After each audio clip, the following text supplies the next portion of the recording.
restaurant, une salle de sport, vous contaminez plus que quand vous êtes au travail. Excusez-moi. Alors attendez. Non, il va falloir le redire. Vous perdiez l'habitude de me couper à chaque fois que je m'exprime, monsieur sur la Toussaint. science. Vous êtes déjà en train de me couper. Sur vous la ne me science. couperez pas quand je m'exprime. Ce n'est pas vrai. Ce que vous dites n'est pas vrai. Vous avez des chiffres?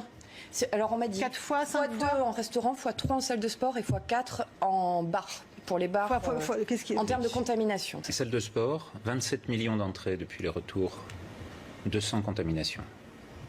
On est inférieur à 10 par million d'entrées.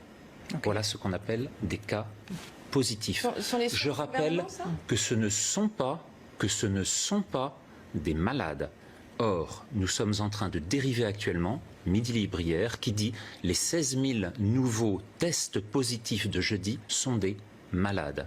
C'est une erreur complète de ce que veut dire actuellement la capacité d'amplification des tests PCR sur la réalité de la transmission de cette épidémie. C'est-à-dire qu'on peut tester positif et ne pas être malade. Ce sont des asymptomatiques, ce sont des sujets guéris qui ont réussi à se débarrasser du virus et qui sont encore sécrétaires.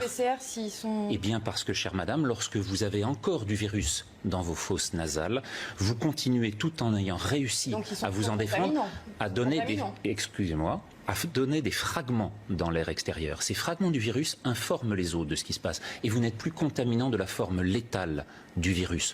Autrement dit, on a 90% actuellement des 10 000 à 16 000 cas positifs par jour, qui sont des gens qui ne sont pas transmetteurs, voire qui sont guéris. Et on a noyé au milieu de tout cela les malades qui auraient besoin justement d'être diagnostiqués et sur lesquels les laboratoires n'arrivent plus, faute de réactifs, à pouvoir donner l'ensemble de ces résultats.